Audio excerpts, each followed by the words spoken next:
የዙቃላ ገዳም አባቶች ለኢትዮጵያ ኦርቶዶክስ የጸጥታ አካልም የመንግስት አካልም የገዳማውያን አባቶች መልእክት አስተላልፈዋል። አስቸኳይ መልእክት ነው ለሁሉም ኦርቶዶክሳውያን ያስተላልፋል። መልእክት እያስተላልፉ ይገኛሉ። ጥሪ አቅርበዋል ለመላው ኦርቶዶክሳውያን በሙሉ። ምን ቢገጥማቸው ነው መልእክታቸውስ ምንድነው የሚል ሰላም ለእናንተ ይሁን። እንደምን አላችሁ እንደምን ቆያችሁ? እንግዲህ በታላቁ ገዳም በዝቋላ አቦ የሚኖሩ አባቶቻችን ጸሎተኞች ገዳማውያን አባቶቻችን መነኮሳት ጥሪ ለመላው ኦርቶዶክሳውያን አቅርበዋል። ምን ገጥሟቸው ነው? ምን አግኝቷቸው ነው? በምን ጉዳይ ነው ጥሪ በምን ጉዳይ ምን ገጥሟቸው ነው መልእክት ያስተላልፉት? መልእክቱ ለሁሉም ኦርቶዶክሳውያን ይደርስ ዘንድ ነው የተናገሩ ያላት። እሱን እንግዲህ ከገዳማውያን አባቶች ከራሳቸው አንደበት የማሰማቸው ይሆናል ማለት ነው።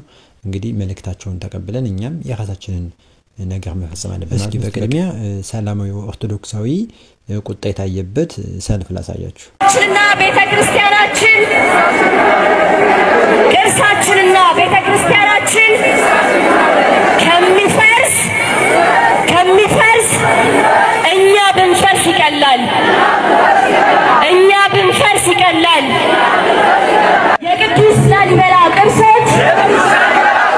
የቅዱስ ላሊበላ ቅርሶች ጉዳት፣ ዝምታ ሊያበቃ ይገባል። ዝምታው ይሰበር። ምላሽ እንሻለን። እንግዲህ ኦርቶዶክሳውያን በተለያየ ጊዜ ብዙ በደልና ግፍ እየተፈጸመብን ነው በገንዛ ሀገራችን ማለት ነው። አሁን ደግሞ እየመጣ ያሉ አንዳንድ ሙስሊሞች ሙሉ ሙስሊሞችን የሚወክሉም ቢሆንም ኦርቶዶክስ ተጣፋለች እና ጠፋታለን የሚሉ ጂሃድ የሚቀሰቅሱ ተነስተዋል። እንዲህ ባለበት ሁኔታ እንግዲህ እነዚህ የወሎ የላሊበላ ኦርቶዶክሳን ክርስቲያኖች ድምጻቸውን በዚህ መልኩ አሰምቷል ማለት ነው። ወቅቱ ሰላም የለውም፣ ጦርነቱም የተፈጥሮ የመልክዓ ምድር አቀማመጡ ምንም ወሎ ላሊበላ አካባቢ ላስታ ምቹ እንዳልሆነ ይታወቃል ማለት ነው። ኦርቶዶክሳን ላይ የሚፈጸመው ጥቃትና በደል እለት እለት እየተጋነነ እየተጨመረ በሚሄዱ እንዲያሉ ነገሮችን ድምጽ ማሰማት ተገቢ ነው እንላለን። እስኪ አንድ ወቅታዊ ቪዲዮ ልጋብዛችሁ። አንድ መምህራችን የሚናገሩት መልእክት አለ ድንቅ የሆነ ውይጋችሁ ሁሉ ዘማነትን ነው የሚሰብከው። ህንዶች ለጣዖቱ መስዋዕት የሚያቀርቡበት ቀን አለ። የዛን ጊዜ ራሳቸውን ይላጫሉ። ያን የተላጩትን ጸጉር ቆሻሻ ቦታ ነበር የሚደፉት። የሆነ ሰዓት የኔ ዝናብ ዘንቦ ዝናብ ያጠረው ጤፍ የሚመስል ጸጉር ያላቸው ሰዎች መቀጠላቸውን ሲያዩ ማሽን አስገብተው አጥበው መሸጥ ያዙ። ለምንድን ነበር የሚቆረጡት? ለጣዖቱን ለማክበር ማለት። እኛ ደግሞ የምንቀጠለው ለምንድን ነው? ሰዎች እንዲያዩን እኮ ነው። ይሁን ጸጉሬ ያማረ ትርጉም የለም። ስለዚህ ከልብሰ ዘማ መውጣት አለብን ነው ባጭሩ። እንዲህ አርጋ ጠበቀችው። ልብሰ ዘማ ለብሳ የዘማውያን ልብስ የታወቀ ነው። ያው ከፍ ዝቅ እንዲያ ያለ ነው ማለት ነው።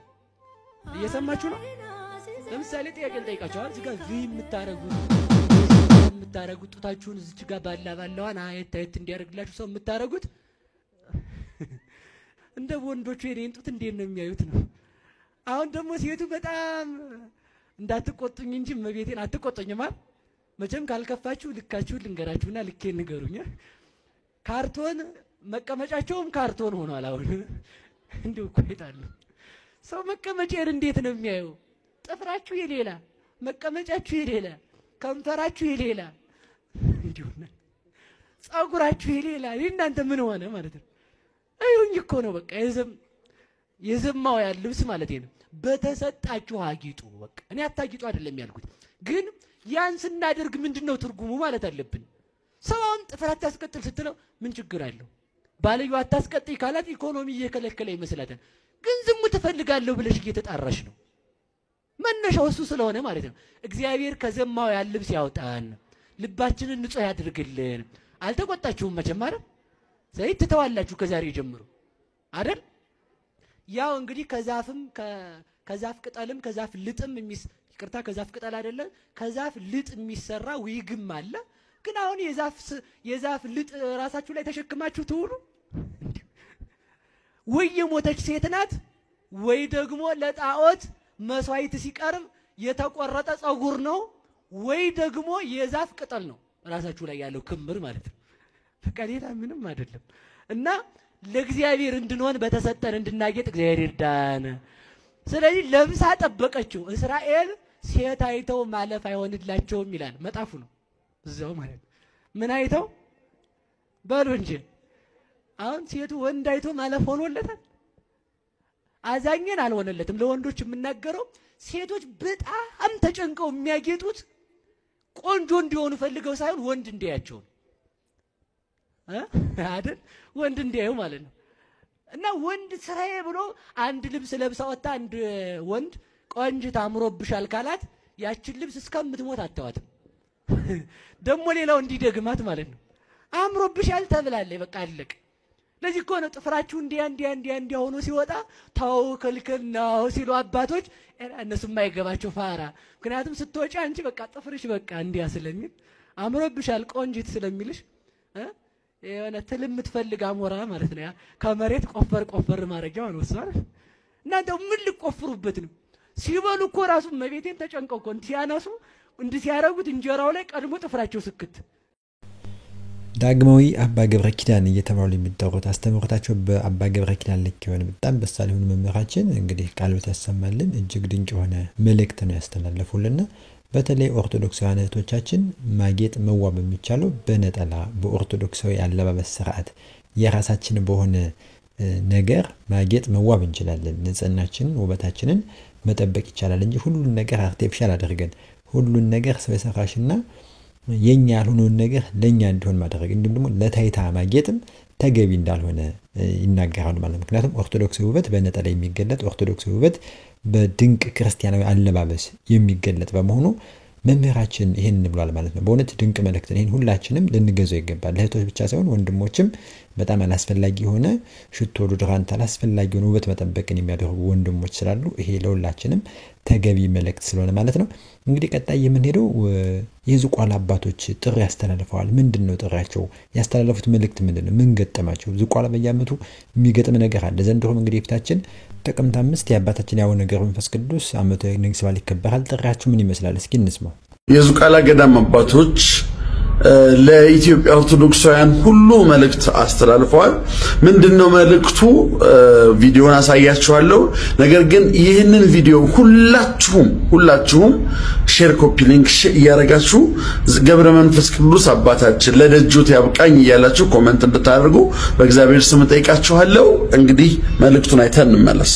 ከሚከበረው በዓል ያው እንደተለመደው በሰላምና በሰላማዊ መሆኑን እንድታውቁት ነው። አንዳንድ ሚዲያዎች በግል ያልሆነ ወሬው ጅምብር ስለሚያወሩ ገዳሙ ፍጹም ጸጥታ እንደሆነና የጸጥታ አካልም የመንግስት አካልም የገዳሙም ትብብር የአካባቢውም ሕዝብ ያለምንም እንከን እየጠበቀ ነው። እኛም ስንወጣ ስንወርድ እስካሁንም እየገባ ያለው እንግዳውም አንድም ኩሽታ የሌለው መሆኑንና በሰላም መታችሁ በሰላም በረከቱ ተሳትፋችሁ እንድትመለሱ ጥሪያችንን እናስተላልፋለን። አሉባልታዎች የሚወሩ ወሬዎች ያለማወቅ ወይም የጥላቻ ካልሆነ በስተቀር በገዳሙ ላይ አሁን ለመምጣት ምንም አይነት የሚፈጠር ችግር አለመኖሩና እስካሁንም የተፈጠረ ችግር አለመኖሩን በአባታችን ስም እንገልጽላችኋለን። እንግዲህ መልእክቱ ሐሳቡ ምንድነው? በዘንድሮ በጥቅምት 4 እና 5 በዝቋላ ደብረ ከዋክብት ገዳም ፍጹም ሰላማዊ በሆነ መንገድ በዓሉን እንደምናሳልፍ እርግጠኛ ሆናችሁ በመላው ኢትዮጵያ ያላችሁ ኦርቶዶክሳውያን ክርስቲያኖች በአባታችን ቤት ለበረከት እንድንሰባሰብ አባቶች ጥሪ አድርገዋል። ስለዚህ ሁላችንም ከቁጥር ሳንጎድል ጥቅምት 5 ጥቅምት 4 ወደ ዝቋላ ደብረ ከዋክብት አቡነ ገብረ መንፈስ ቅዱስ ሁላችንም እንድንተም አባቶች ጥሪ ያስተላልፈዋል ማለት ነው። ይሄንን ቪዲዮ ላይክ ኮፒ ሊንክ ሼር እያደረጋችሁ ሁሉ ነገር ሰላም ነው እያላችሁ ኮሜንት አድርጉ። ዝቋላ አይቀርም እንዳትቀሩ። የገዳማውያን አባቶች መልእክት አስተላልፈዋል። አስቸኳይ መልእክት ነው ለሁሉም ኦርቶዶክሳውያን ያስተላልፉት። ይህ መልእክት ለሁላችሁም ይመለከታችኋል። ዝቋላ አቦ ገብረ መንፈስ ቅዱስ ገዳም የተላከ አስቸኳይ መልእክት ሰቀቀን እንዳይገባችሁ ለማለት እንጂ የገብረ መንፈስ ቅዱስ ፍቅር ያለው ሰው ተቀስቅሶ እንዲነው ተብሎ አይመጣም። ራሱ አስቦ ይመጣል። በፈተናውን በችግሩ እንግዲህ የቀረ የለም። አሁንም እንደማይቀሩ እናምናለን። ግን ለአንዳንድ ሰዎች ስጋት ስለሚፈጥርባቸው ዋናው መልእክት ጥቅምት 5 በ2018 ዓ.ም ላይ ወደ ገዳሙ የሚመጡ ሰዎች ፍርሃት እንዳያድርባቸው ስጋት እንዳያድርባቸው ሚዲያዎች እየወጡ በአደባባይ ስጋት አለ ብለው እየገለጹ ነው ሲሉ እኒ አባት መነኮሳውያን አባቶች መረጃዎችን በሚዲያ በአጭር መረጃ ለህዝቡ እያጋሩ ነው። በተቻለ አቅም በኢኦቲሲ እና በማህበረ ቅዱሳን ሚዲያ ላይ ገልጸናል። ነገር ግን ተጨማሪ ስለሚያስፈልግ ብዙዎች እየደወሉልን ስለሆነ በሚል ይሄን መረጃ አጋርተናል ብለው ይሄን መረጃ ለቀውታል። እኔ ለምሳሌ ማህበራዊ ሚዲያ ላይ ነው ያለሁትና በጣም ብዙ መረጃዎች አያለሁ። እንዲህ አይነት መረጃ ግን አላየው። አቡነ ገብረ መንፈስ ቅዱስ ገዳም አትሂዱ የሚል መረጃ እየገለጸ ያለ አካል አለ እንዴ? ምናልባት እስኪ በኮሜንት አሳውቁኝ። እኔ እስካሁን ስላላየው ምናልባት ወይስ እነሱ እየገለጹ ያሉት እንዲህ ብላችሁ ግለጹ ተብለው ይሆን እንዴ? እኔ አላየው። ዝቋላ አቦ ላይ እኮ የመጀመሪያው የጮሁት ከመንግስት ሚዲያዎች በላይ የማህበራዊ ሚዲያዎች ናቸው። ዝቋላ አቦ አባቶቻችን ተገደሉ፣ መነኮሳት ተደፈሩ፣ ቤተክርስቲያን ተደፈረች ያለ ስጮህ የነበረው መንፈሳውያን ቻናሎች ናቸው፣ የግል ቻናሎች ማለት ነው። ኢኦቲሲና ማህበረ ቅዱሳን በኋላ ላይ ነው የደረሱት። እንደውም ማህበረ ቅዱሳን ሳይቀደም ይቀራል፣ እሱ የቀደመ ይመስለኛል። እና አሁን በሚዲያ እየተገለጸ ያለው የሚለው መረጃ ምናልባት ካጋኛችሁ አጋሩልኛ፣ እስኪ ሼር አድርጉን፣ ምናልባት ሊንኩን ላኩልኝ፣ በኮሜንት ስራ አስቀምጡልን። እንዲህ አይነት ነገሮች በጣም አደጋ ናቸው። የቤተክርስቲያናችን ማንም ምእመን በረከት እንዳያገኝ፣ በሄዶ የቤተክርስቲያን ገዳማትን እንዳይጎበኝ፣ የቤተክርስቲያን አስራቱን እንዳያወጣ፣ ሌሎች ነገሮች የሚዝቱና እንዲህ አይነት ሐሳብ የሚያሰራጩ ትክክል አይደለም። ቤተክርስቲያን ዛሬ ጳጳስ ይሾማል፣ ጳጳስ ይነሳል፣ አስተዳዳሪ ይቀመጣል፣ አስተዳዳሪ ይነሳል። ሁሉም ሰው አላፊ ነው። አላፊ ያልሆነች ቤተክርስቲያን አለች። ምክንያቱም አላፊ ያልሆነችው በክርስቶስ ስለተቀመጠች ነው። በክርስቶስ መንበር ላይ ስላረፈች ነው። መንበሯ ክርስቶስ ነው። እሷ በክርስቶስ ደም ያዋጀናት ቤተክርስቲያን ስለሆነች ነው። ስለዚህ እሱ ያጃትን ቤተክርስቲያን አንዱ አትሂድ አንዱ ሂድ ማለት አይችልም። ነገር ግን ጥሪውን አባቶች እንደዚህ የሰሙት የሆነ መልእክት ቢደርሳቸው ስለሆነ እንዲህ አይነት መልእክቶች እንዳጋጣሚ ማህበራዊ ሚዲያ ላይ ነው ያለው ነው። እኛ አልሰማናቸው። ምክንያቱም የቤተክርስቲያናችን ጥቃት ከሆነ በአደባባይ ብዙ ወንድሞችና እህቶች ትልኩልናላችሁ፣ በመረጃዎችም ለህዝብ ይፋ አድርገን እንኳን አይደለም ሌላው ቅዱስ ሲኖዶስ ጋር ያሉ የውስጥ መረጃዎችን አውጥተን ለህዝብ ይፋ መደረግ ያለባቸው እነሱም ጋር ችግር ወደፊት እንዳያመጡ ምንላቸው መረጃዎች እኮ እንገልጽላችኋለን። የምንገልጸው የቅዱስ ሲኖዶስ አባቶቻችን ይሄን መረጃ እንደሚከታተሉ ስለምናውቅ የምንናገረው የአባቶችን ክብረ ክህነት ነክተን ሳይሆን ስራው ትክክል ስላልሆነና አደጋ ወደፊት ሰፊ ስለሆነ እንዲታረምና እንዲስተካከል ብቻ ነው። ከዛ የዘለለ ምንም አይነት ዓላማም ኢላማም የለንም። የኛ የዋና ዓላማችን የቤተክርስቲያናችን ክብር ማስጠበቅ ነውና የዝቋላ አቦ ገዳም ላይ ለመሄድ ያሰባችሁ ወንድሞችና እህቶች፣ እናቶችና አባቶች አሁንም መሄድ ትችላላችሁ። የአካባቢው ጸጥታ የመንግስት መዋቅር ከባለፈው ግድያና እፈና በኋላ በተጠናከረ መልኩ እየሰራ እንደሆነ መረጃዎች አሉ። እኛም የምናውቀው ነውና መሄድ ትችላላችሁ። መረጃው ክፍት ነው ማለት ፈልጌ ነው መረጃውን ያጋራዋችሁ። እንግዲህ የአባቶች ጥሪ ይሄንን ይመስላል፣ ለሁላችሁም ቀጥተኛ መልእክት ስለሆነ።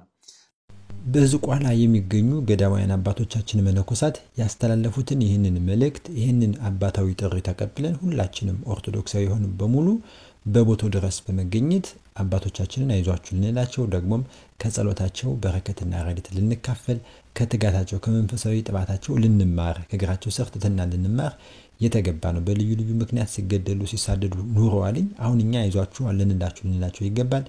ሲገደሉ ድምጽ እንደምንሆናቸው ሁሉ ድምጻቸውን ደግሞ ከፍ አድርገው ኑልን ብለው ጥሪ ሲያስተላልፉ እንዲያና አባታዊ መልእክት ሲያስተላልፉም አቤት ወዴት ብለን ልንታዛቸው ከጎናቸው ልንሆን ይገባል ማለት ነው እንጂ ሁሉ ጊዜ አባቶቻችንን ቸላ ልንል አይገባም። በገዳሙ ሄደን የጸሎታቸው በረከትና ረድኤት እንዲያደርብን እኛም ደግሞ ጸሎት ጾምን አድርገን ብንመጣ መልካም ነው እላለሁ። እስኪ ይህንን ቪዲዮ ለመጨረሻ ልጋብዛችሁ።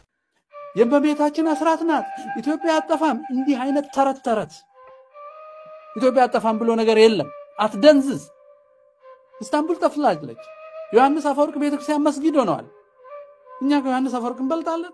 ከዛ ዘመን በነበረው ቅድስና እንበልጣለን? ከትላንት ወደ አንድ እህቴ ምን አለች? ምንድነው ዋናው ጸሎታ አለችኝ። ውዳሴ ማርያም አልኳት። ማን ነው የጻፈው አለችኝ። ቅዱስ ኤፍሬም። ቅዱስ ኤፍሬም የት ሀገር ሰው አለች። የሶሪያ አለች አለችኝ። ኦርቶዶክሶቹ አሉ አለች። አረ የሉም። ይኸውልህ ያንተን ጸሎት የጻፈችው ሀገር ጠፍታለች። እኛ ልዩ አይደለንም። ለክርስቶስ ሁሉ እኩል ነው። ኢትዮጵያ አጠፋም ብሎ ነገር የለም። አትደንዝዝ። 11 ሚሊዮን ክርስቲያን ነው በመጀመሪያው የወያኔ 15 ዓመት ሃይማኖቱን የቀየረው በጫና። ኢትዮጵያ አስራት ናት፣ ምንም አትሆንም። እኛ ምንም ካልሆን ነው እሷ ምንም አትሆነው። ኢትዮጵያ የሚባል ያለኛ የሚኖር ነገር የለም። እኛ ነን ኢትዮጵያ። ይሄ ወሃቢያውና የጀርመን ክርስትናው ያስቀየረው ኦሮሞ 11 ሚሊዮን ነው። አልጠፋንም። እነሱ ኢትዮጵያ አይደሉም፣ ነፍስ አይደሉም፣ በክርስቶስ መንግስት መኖር አይፈልጉም። አንጠፋም ይልሃል ዝም ብሎ። ምንድነው አንጠፋም? ምንድነን እኛ? ጂኦግራፊ ወይን መሬቱ እኮ አይደለም አይጠፋም የሚባለው፣ ቅድስናና ከእግዚአብሔር ጋር የሚኖር ህዝብ ማለት ነው። ያ ህዝብ ይጠፋል። እንዳንጠፋ እያንዳንዱ ሰው ነው መስራት ያለው።